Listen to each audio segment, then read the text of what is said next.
یہ دعا کی نرالی شان. پھر میرے بھائیو، دعا کی قبولیت کی 3 صورتیں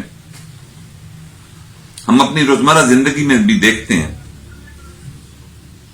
کہ کچھ دعائیں ایسی ہوتی ہیں کہ جن کو اگر ہم اللہ سے مانگیں تو ہمیں یوں محسوس ہوتا ہے جیسے فوراً قبول ہو گئی. جیسے ایک بندہ تکلیف میں ہے، ایک بندہ بخار میں ہے، نزلہ زکام کھانسی میں ہے اور اس کو بیماری کوئی لگ گئی، اس نے دعا مانگی، اللہ تعالیٰ نے فوراً صحت عطا فرما دی. یہ ہے دعا کی فوری قبولیت. بچے نے امتحان دیا، بورڈ کا امتحان تھا، مدرسے کا امتحان تھا، بخاری شریف کا امتحان تھا، امتحان دیا بچے نے. امتحان دینے کے بعد اس نے دعا مانگی کہ یا اللہ میرے بس میں محنت ہی تھی، قبولیت تو آپ کے پاس ہے، مہربانی فرما دیجئے ہمیں امتحان میں اچھے ممتاز نمبروں سے کامیاب فرما دیں. اللہ تعالیٰ دعا قبول کر لیتا ہے، بچہ پاس ہو جاتا ہے. بورڈ کے امتحان میں اسکول میں بچے پاس ہو جاتے ہیں، کالج یونیورسٹی میں پاس ہو جاتے ہیں. یہ پہلی صورت ہے کہ دعا کی قبولیت فوراً ہو جاتی ہے. اب دوسری صورت دیکھیں، وہ اس سے بھی بڑی پیاری ہے. ہمیں غمگین نہیں ہونا چاہیے جب دعا مانگیں اور قبول نہ ہو رہی ہو، غمگین نہیں ہونا چاہیے. حدیث پاک میں آتا ہے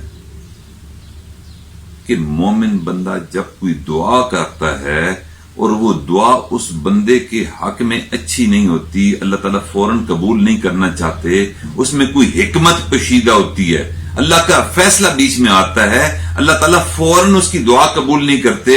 لیکن کیونکہ مانگا تھا سمیع سے، مانگا تھا اللہ رب العزت سے، اللہ رب العزت نے کہا کہ میری شان کے خلاف ہے کہ کوئی مجھ سے مانگے اور میں اس کو دوں نہیں. اب میرے اپنی شان کا اظہار اس طریقے سے کروں گا کہ میرے بندے کے اوپر جو زندگی کے فلاں وقت میں اس پر ایک بلا آنی تھی، ایک آزمائش آنی تھی، ایک بیماری آنی تھی، اس دعا کو تو میں قبول نہیں کرتا لیکن اس بلا کو ٹال دیا کرتا ہوں، اس بیماری کو ٹال دیا کرتا ہوں. تو میرے بھائیو، کریم سے واسطہ پڑا ہے، مومن کی کوئی دعا رد نہیں ہے. اس لیے کبھی ذہن میں یہ خیال مت لائیں.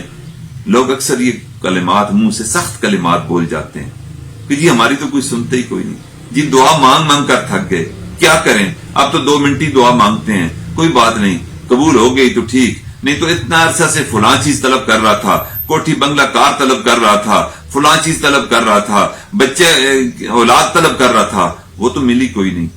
تو میرے بھائیو، یہ مایوسی کی باتیں نہیں سوچنی. اللہ رب العزت ایک وقت آئے گا اس دعا کی قبولیت کو بھی فرما دیں گے، اور دعا کی قبولیت میں جو تاخیر ہو رہی ہے، اس قبولیت میں تاخیر کی وجہ وہ کوئی حکمت ہے. اس لیے اللہ رب العزت اس بندے پر جو بلا نازل ہو رہی ہوتی ہے اس بلا کو ٹال دیا کرتے ہیں. یہ ہے دوسری صورت. اب تیسری صورت اس سے بھی زیادہ خوبصورت ہے، لیکن کیونکہ ہم جلد باز واقع ہوئے ہیں، ہم یہ چاہتے ہیں کہ اس دنیا کی زندگی میں جب دعا مانگیں، جس وقت مانگیں اور جو چیز مانگیں وہ فوراً مل جائے. اللہ تعالیٰ تو حکیم ہے. ایک بندے نے دولت مانگی، اللہ کو پتا تھا کہ میرا بندہ کمزور ہے، اگر میں نے اس کو دولت اس کی ناپختگی میں دے دی، کچے ذہن میں دے دی، تو یہ اپنے ایمان کو خراب کر بیٹھے گا. اب اللہ تعالیٰ کے نزدیک بندے کا جو عاقبت ہے، وہ عاقبت اللہ تعالیٰ کو بڑی عزیز ہے کہ میرا بندہ روز قیامت ہمیشہ ہمیشہ کی زندگی پا جائے، ہمیشہ ہمیشہ کی راحت پا جائے، ہمیشہ ہمیشہ کی فلاح پا جائے. فقط فاز فوزا عظیما. اللہ رب العزت پھر فرماتے ہیں کہ نہیں میرا بندہ، تجھے میں نے دولت نہیں دینی، تو نے دولت کو غلط راستے میں استعمال کرنا ہے، لوگوں پر ظلم میں استعمال کرنا ہے، بدکاری بدحیائی میں استعمال کرنا ہے، تو دنیا میں بھی ذلیل ہو جائے گا، آخرت میں بھی تیرا حصہ کوئی نہیں ہوگا. اس لیے میں تجھے تھوڑا سا آہستہ آہستہ ناپ تول کر کے دولت دوں گا، ناپ تول کر کے خوشحالی دوں گا، تاکہ تیرا ایمان بھی بچا رہے اور تیری دعا بھی قبول ہوتی رہے. اس لیے میرے بھائیو، کبھی ہم نے اس حوالے سے اپنے دل کو کمزور نہیں کرنا. تو تیسری صورت میں عرض کر رہا تھا کہ اللہ رب العزت اس زندگی میں دعا قبول ہی نہیں کرتے. جیسے ایک بندے نے دعا کر دی، لطیفے والی بات ہے کہ یا اللہ مجھے صدر امریکہ بنا دو. اب وہ ممکن ہی نہیں ہے.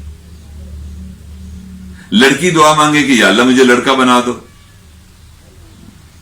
اللہ کی حکمتیں ہیں، اللہ نے اس کی پیدائش بچی کے طور پہ کی ہے، لڑکا دعا مانگے کہ مجھے لڑکی بنا دو، نہیں، اللہ کے فیصلے ہیں، اس میں تبدیلی نہیں ہونی۔ جب اس میں تبدیلی نہیں ہونی تو بندہ تو خواہش رکھتا تھا نا، بندہ تو اللہ تعالیٰ سے دعا مانگ رہا تھا کہ مجھے صدر امریکہ بنا دو، صدر پاکستان بنا دو، تو اللہ تعالیٰ کے ہاں تو وہ دعا لکھی جا رہی تھی نا، لیکن اس بندے کا شعور اتنا نہیں تھا، اس وجہ سے دعا کی قبولیت تو کسی صورت ممکن نہیں تھی۔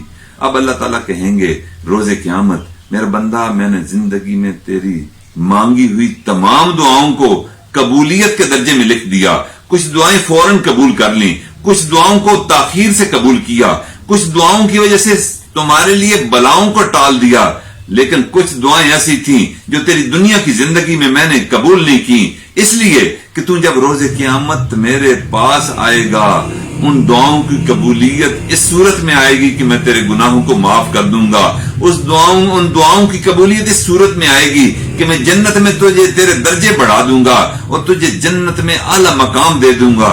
بندہ پوچھے گا کہ یا اللہ یہ عبادت تو میں نے نہیں کی تھی، یہ جنت میں اونچے درجے کیوں؟ تو اللہ تعالیٰ فرمائیں گے کہ جو دنیا کی زندگی میں تیری دعائیں میں نے قبول نہیں کی تھیں، آج دنیا میں تو دعائیں قبول نہ کرنے کی وجہ سے میں آج روز قیامت جنت میں تیرے درجوں کو بڑھا رہا ہوں۔ وہ جنتی جس کو اعلیٰ درجے دیکھ کر وہ خوش ہو رہا ہوگا، وہ اس کے ذہن میں ایک حسرت آئے گی، وہ زبان سے پکارے گا کہ یا اللہ میری اگر پوری دوبارہ زندگی ہوتی تو میں یہ کوشش کروں گا کہ میں ساری دعائیں روز قیامت تک کے لیے اٹھا کے رکھوں، میں اجر پا کر خوش ہو گیا، دنیا میں کاش میری کوئی دعا قبول نہیں ہوتی، اور آج روز قیامت اللہ تعالیٰ اپنی رضا کی صورت جنت عطا فرما کر میری ساری دعاؤں کو قبول کر رہے ہیں، کاش دنیا میں میری کوئی دعا قبول ہی نہیں ہوئی ہوتی۔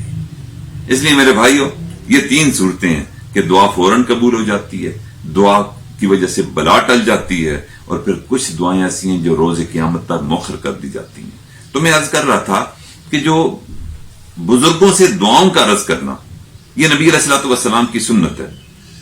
نبی